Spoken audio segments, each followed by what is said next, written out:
Good evening, church. It's good to be back with you. I hope you've enjoyed the services this morning. And I just want to remind you of a couple of things. First of all, our Wednesday night Zoom Bible study at 7 o'clock. Hope that you'll join us for that. Also, I want to encourage you about our small groups. We're going to be continuing those just into the first week of November. And the first week of November, that will be the last one for this year. We're going to take a break during the winter months and the holidays. And hope that you'll spend some quality time with your family during that time. And then we'll get back to our small groups after the new year. And so I want to encourage you over this next 4 or 5 weeks, just really get involved in your small groups.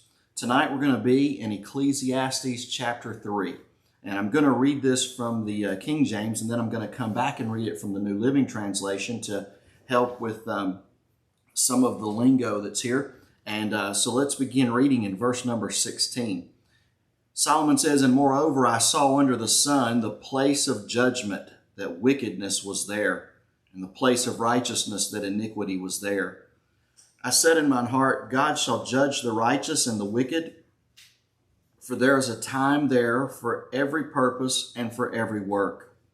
I said in mine heart concerning the estate of the sons of men, that God might manifest them, and that they might see that they themselves are beasts.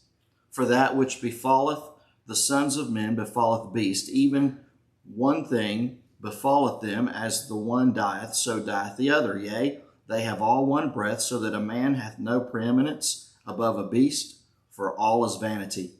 All go into one place, all are of the dust, and all turn to dust again. Who knoweth the spirit of man that goeth upward, and the spirit of the beast that goeth downward to the earth? Wherefore I perceive that there is nothing better than that a man should rejoice in his own works, for that is his portion. For who shall bring him to see what shall be after him?" In the New Living Translation, these same few verses read this way. It says, "I also noticed that under the sun there is evil in the courtroom. Yes, even the courts of law are corrupt. I said to myself, in due season, God will judge everyone, both good and bad, for all their deeds. I also thought about the human condition, how God proves to people that they are like animals. For people and animals share the same fate. Both breathe and both must die. So people have no real advantage over the animals. How meaningless. Both go to the same place. They came from dust and they return to dust. For who can prove that the human spirit goes up and that the spirit of animals goes down into the earth? So I saw that there is nothing better for people than to be happy in their work. That is why we are here. No one will bring us back from that death to enjoy life after we die." This is Ecclesiastes chapter 3, verses 16 through 22. You know, we love stories that have neat endings, and we especially like stories where we want to see justice served, and we want to see where right wins out and where wrong is punished or where the wrong lose. That's why everyone likes Disney movies like Humpty Dumpty and Robin Hood and things of that nature. All a man has is his work. And that's what Solomon concludes here at the end of this chapter. Notice the terms that he uses in this text here. He uses the words, I saw, I believe, I decided, or I perceived. This is pure human thinking. It's just human logic. It's human perspective here on the earth. Under the sun is how Solomon says it. He does not ask God for direction in this, and he comes to the conclusion there is no advantage for man under the sun, and since there's no advantage for him, he takes shortcuts. Now, we see this every day on the roads, people trying to cut someone off, or in school, they try to use the Cliff Note version of stuff, and just different things that we do to try to take shortcuts. The truth is, this world is, instead of a place of justice, it has become a place of wickedness, and it is becoming a place of more and more wickedness and evil. And we think in our minds, if life cannot be comfortable, at least it can be fair. And there's something within humanity, there's something within us that just longs for judicial justification.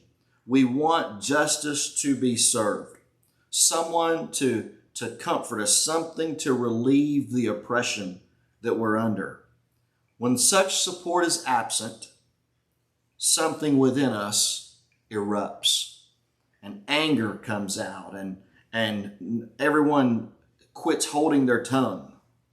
That's why in our government today, the scene is nauseating when we think about all that's happening, all the injustice that's happening around us. Solomon said, I saw all of this as I studied. In fact, in Ecclesiastes chapter 8 and verse number 9, I want to read this one verse. He says, all this have I seen and applied to my heart unto every work that is done under the sun. There is a time wherein one man ruleth over another to his own hurt. And what Solomon is saying here is this. He's saying, I've studied this, I've seen it, I've witnessed it with my own eyes, and I've considered that all that is done here on the earth, I saw one man ruling over others, hurting them, is what he says. Now, here's what happens in this chapter 3 that we're looking at here in verses 16 through 22. Solomon, in a way, becomes very cynical. Sometimes we get sarcastic with things because it's our way of trying. It's a coping mechanism that we use. We also use cynicism to cope with different things that are happening around us. And the word cynicism, it means this. It means an inclination to believe that people are motivated purely by self-interest or skepticism. Let me say it again. Cynicism it's an inclination to believe that people are motivated purely by self-interest, skepticism. And one person exercises authority over others at the expense of somebody else. And that's what cynicism is. We see this in our world. Children are mistreated in their own neighborhoods. Kids are bullied on the bus when they're going to school and coming home. We see injustices all around us, and we see it at home, we see it at church, we see it in the courtroom. And in all of these, it is marked by a lack of integrity in the human spirit. On Sunday mornings, we've been going through the book of Genesis, and we are in the life of Joseph now, and we're really seeing just in a huge way what a man of integrity Joseph was. And we're seeing how that played out and how it elevated him, and God used it to raise him to a high position in the Egyptian government.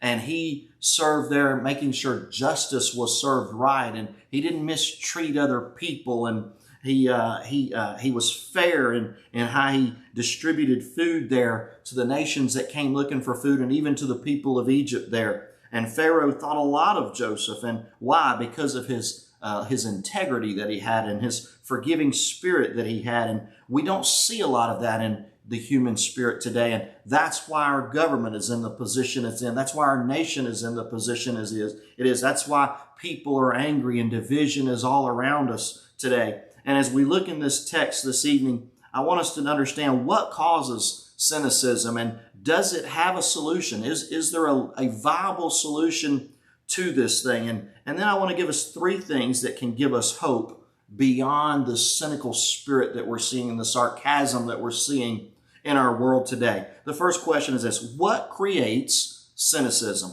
What creates this cynical spirit within us? And Solomon says there in verse 16, and I'm just kind of paraphrasing it here. He says, I saw under the sun. I saw in the place of judgment, which is the courtroom.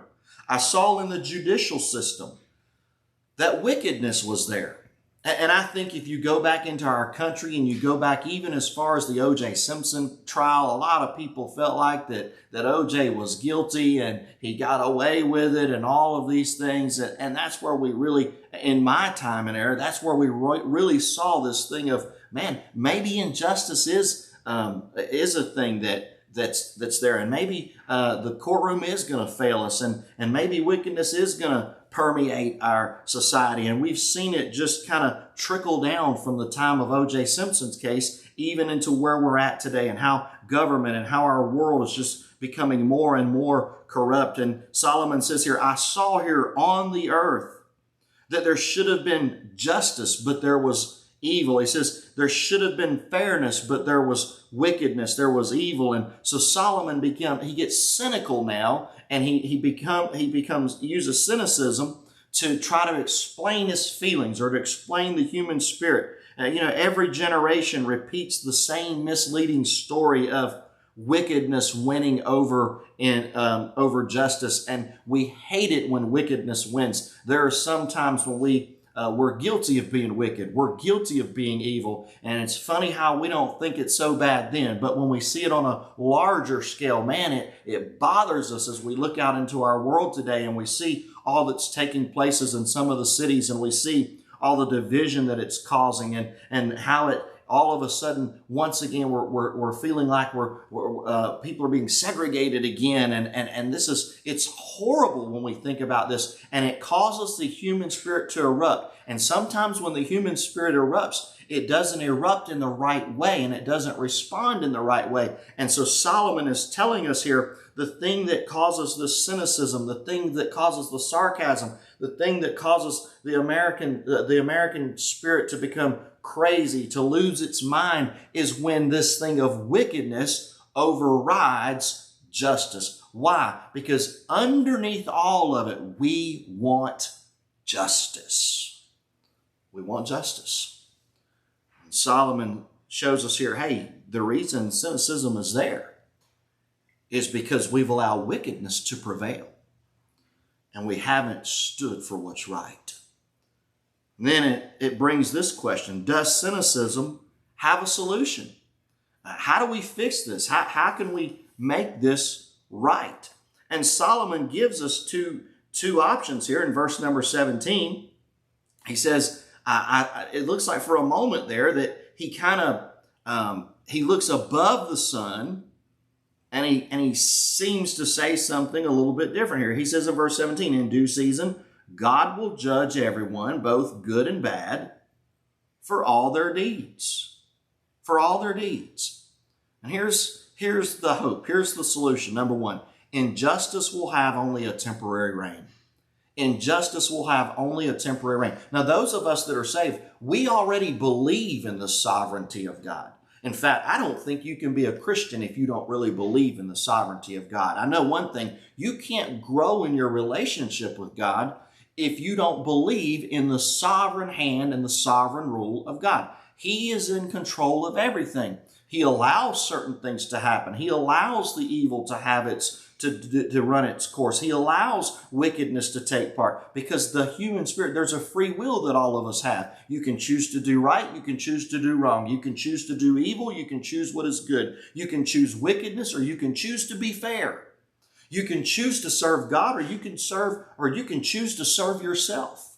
God gives you that right. But understand, in that, the injustice will only have a temporary reign, because one day Jesus is going to come back. He's going to set up his rule. He's going to set up his throne here in the millennial reign of Christ here. And he's going to make right all of this stuff that has been wrong. And so for this brief moment in verse number 17, Solomon doesn't look across the landscape of being under the sun. He looks above the sun. He looks into the heavens, and he says there, hey, listen, here's the solution. He says this injustice, this wickedness, this evil, it's only going to be temporary. Now, I know 200 years, 300 years, that seems like a long time.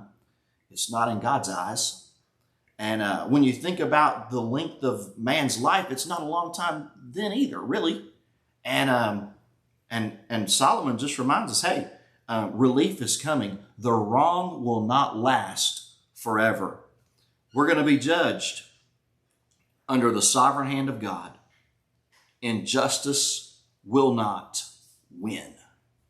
God's going to set the record straight. Now look in verse 18. He comes back to his cynical mindset and his cynicism, and listen to what he says here. He says, well, I said in my heart, or I thought, I've come to the conclusion concerning the estate of the sons of men, that God might test them or manifest them, and that they might see that they themselves are beasts.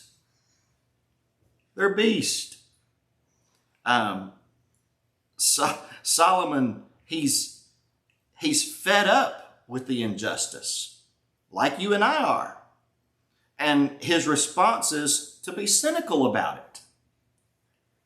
If you are consumed with injustice, and I've met some people who are like this, if you are so consumed with injustice, there'll come a point where all you'll focus on is your attention will be focused on all of the corruption. You'll never see the good in anything. Unfairness will creep into every thought you have, and it will bring you to the second solution that Solomon says is there, and it's kind of heretical. It's a heresy in and of itself. But here's what he says about it, the second solution. He says, here it is. Injustice reveals our beast-like behavior.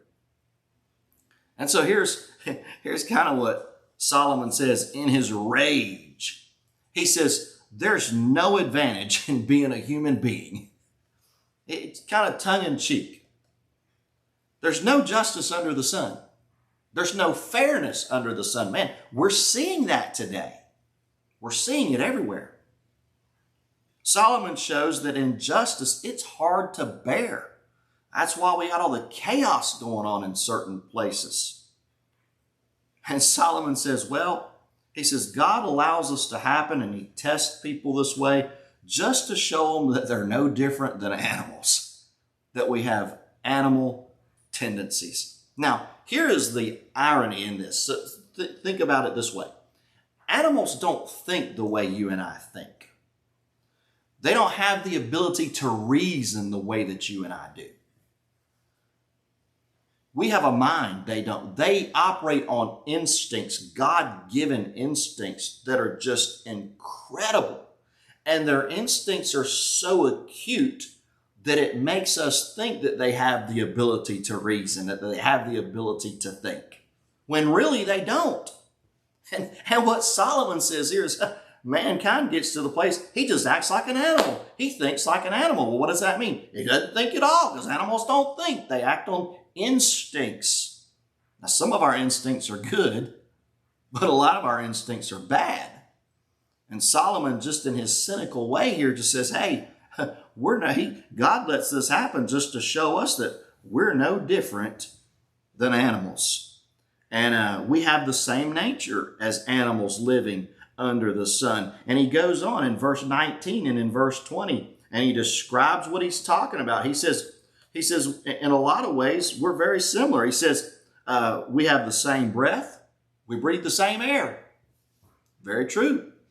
He says, we have the same destiny as animals. We're going to die. We have the same purpose, is what he says. It's just a cynical way of trying to explain the injustice that's going on.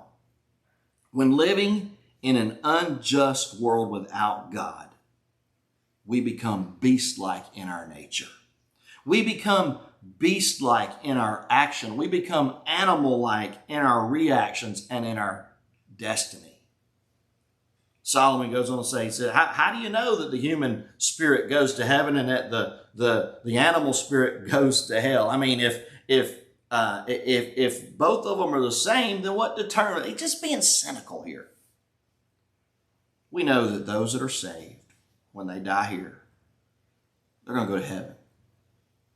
What Solomon is saying is that when injustice happens and when the world begins to ignore God and to avoid him and to avoid his word, Solomon just states here that here under the sun, our fate as humans is the same as the animal kingdom. We're going to die. We're going to die. We're going to turn to dust just like the animals. Now this brings us to this thought. Cynicism causes us to fall into heresy. It causes us to fall into heresy, like Solomon did. You see, when you see injustice around you for so long, you begin to give up hope. You begin to wonder, why keep going? You begin to lose your vision. You begin to lose your purpose. You all of a sudden say, what's the use? The system is flawed. A lot of people today are using this phrase, and listen very carefully to me. They're saying, why should I vote? You should vote because it's your right. You should stand because you're a Christian. You should stand for the standards of God's word, and your vote communicates, I believe in this book still. That's why you vote. Don't give up on the system. God's already told us, Solomon's reminded us, the system's flawed. Injustice is there. And you look at all that's going on. We're hearing all kind of stuff about the Supreme Court justices and the one that's being appointed and what the Democrats are wanting to do. And listen, hey, the system is flawed. God just reminds us one day it's going to be fixed. And in a cynical way and in a frustrating way, Solomon kind of echoes what we feel. Why should I go on? I'm going to die, and I can't change it. He lost sight of eternity. He lost sight of eternity. And what a brutal lie. What a brutal lie for us to live believing that we're going to die like an animal. That's going to be it. That's not it. That's not it. When we die, eternity begins. And Solomon is saying, in spite of the system that's here, in spite of what government does, in spite of what the courtrooms does, and he says, look, I've looked in the courtroom and I see that what's right is not and what's wrong is prevailing and what should be fair is not fair. And he says, and in his cynicism, he gives us these things here. And he just reminds us it's only temporary. But if you're not careful and you leave God out of things, you'll become resentful. You'll become bitter. You'll become revengeful. You'll have a spirit of retaliation.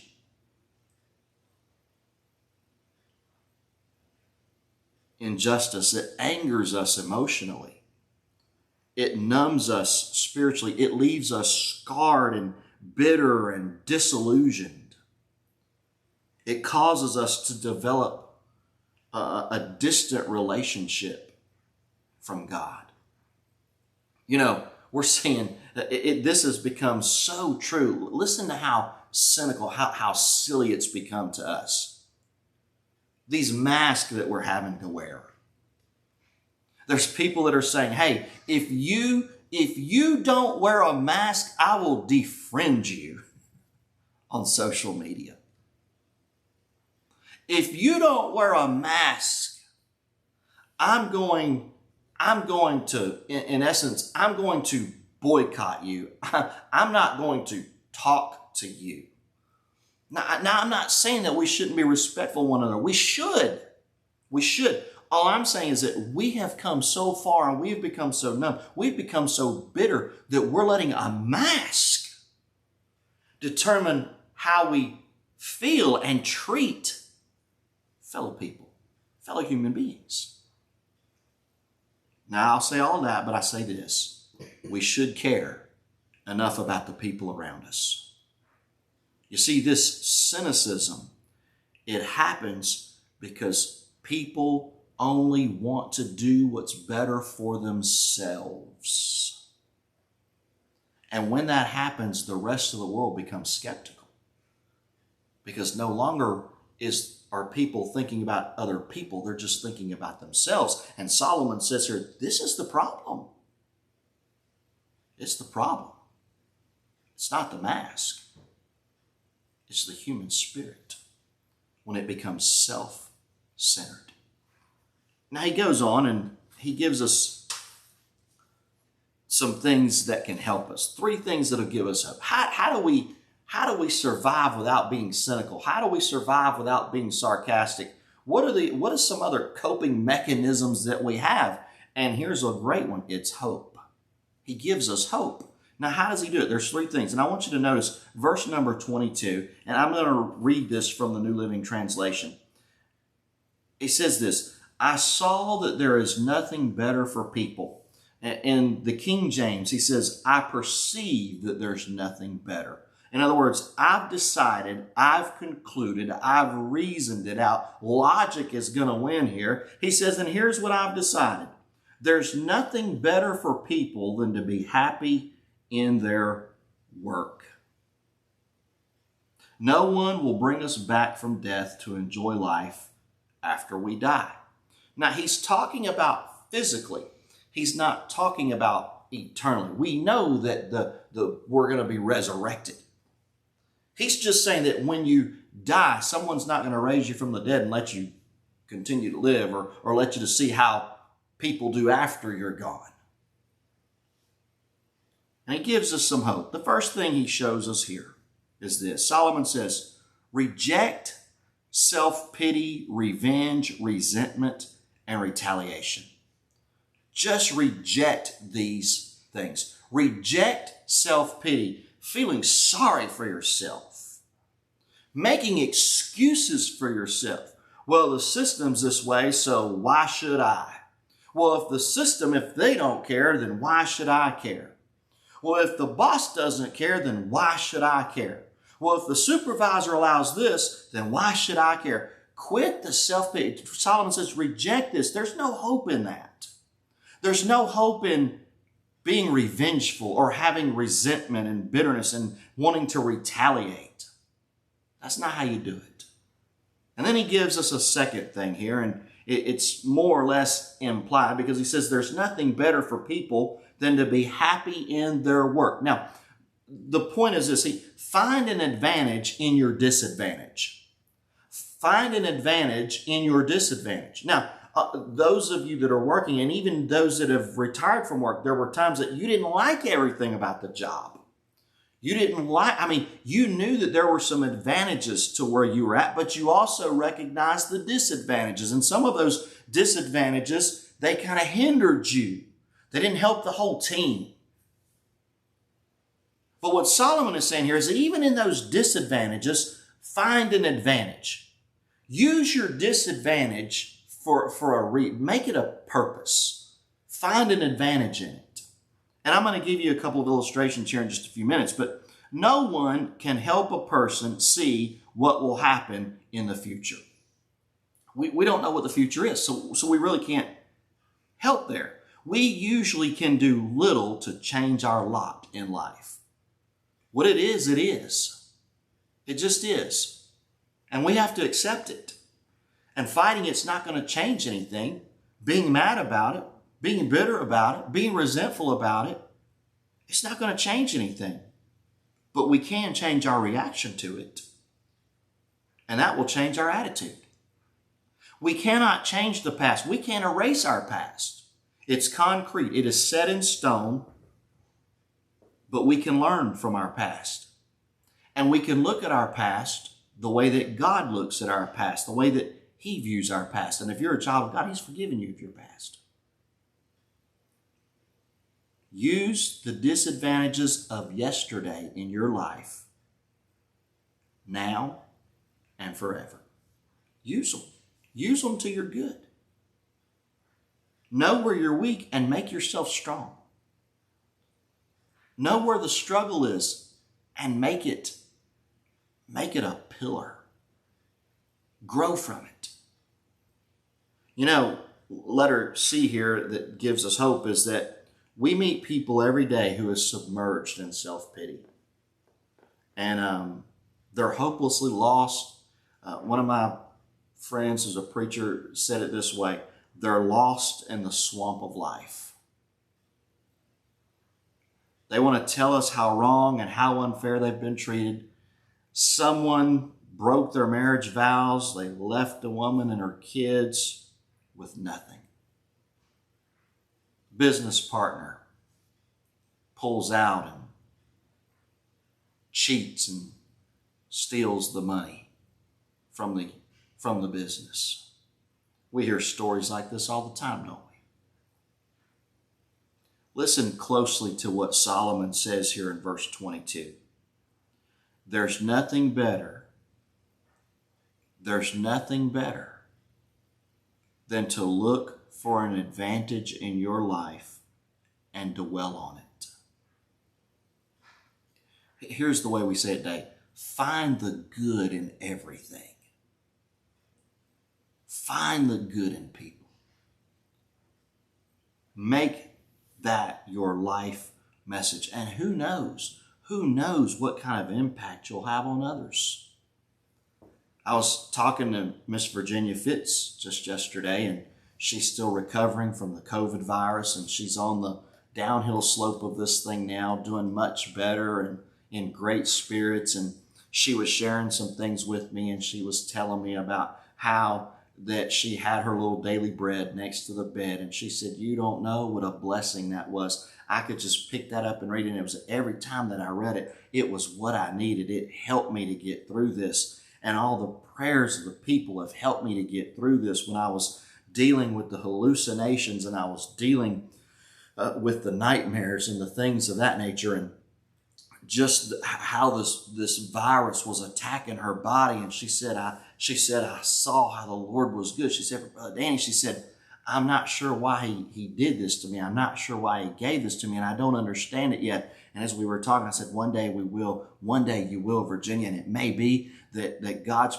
won't let you go through this because someone else is going to go through it, and they're going to need your strength from what you've learned, the advantages that you've gained from the disadvantage that you was given, to help them through their difficult time. We never know. So in conclusion, I want to just give you three questions to think about.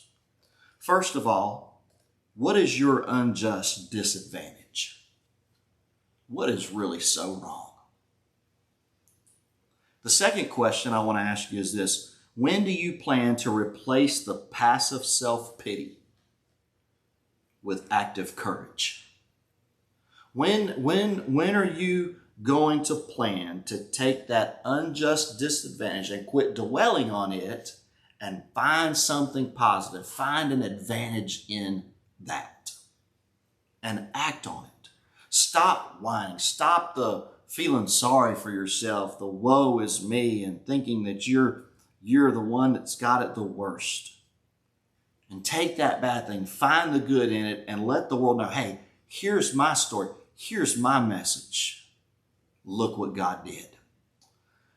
David Ring it's an evangelist. I don't even know if he's still preaching now, but I had scheduled him when we were in Virginia Beach to come, and we had a packed auditorium that night. And David Ring he's got MS, and he shakes when he walks and when he stands, and when he talks, his speech, you've got to listen very carefully because it sounds slurred at some points because of the MS. And David Ring gets there, and as he's shaking, by the way, he's from Jonesboro, Arkansas, and he's preaching, and when he gets to the end of his message, he asks this question. He says, I have MS. What's your excuse? It's powerful. It's powerful.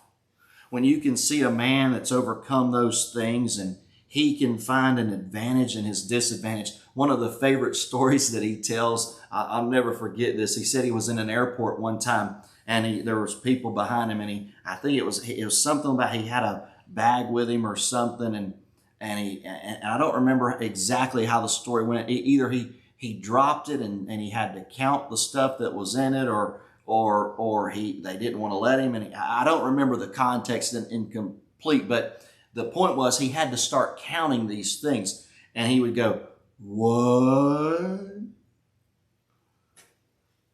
2. He said they were treating him like a dummy, and so he just thought, well, I'll just kind of play along with them. He said he started getting 3 or 4 or 5, and then he said they would interrupt him and they would try to say something to him, and he would say, you done made me forget. Now I got to start all over again. He was taking his disadvantage, and he was finding an advantage. And David has preached to thousands of people, and souls have been saved, and lives have been changed, and those that were discouraged and hopeless, they found hope. And you and I can do that as well. Our disadvantage is what makes us different. It's what makes us distinct. Use that. Take that disadvantage. Find an advantage to it and use it as a testimony for the glory of God. Have you considered the impact? This is the third question. Have you considered the impact that your distinct message could have on just the world around you? Let's pray. Father, we thank you for our time in your word tonight and how relevant, how real, how applicable this is from Solomon. Talking about government, talking about the courtroom, talking about injustice. Lord, help us to understand that hope comes with you. The hope that you are the sovereign creator, the sovereign ruler, and you're going to set right all of the injustices that are happening. And our response should be one of love. Our response should be one of a stance that is respectful of our fellow human beings. That we can disagree without being volatile. We can disagree and we can accept one another as people. And ultimately we can know you will set it straight. Thank you for this reminder tonight from the life of Solomon. Help us to find our hope in you and help us to understand that all of this wickedness, all of this stuff, it's going to have a temporary reign. Thank you for being our God, for loving us, for sending your son Jesus to die for us. May we find our hope in him. In Jesus' name, amen. Thank you for tuning in with us tonight. Hope that you'll take this and you'll use this as an encouragement to you and that you'll pass it on to others because, man, we sure need it in the world that we're living in. And remember, you can change some things. You do have an advantage. You should vote. You should vote the way that Jesus would vote. Thank you for tuning in. Hope to see you next Sunday. May God bless you.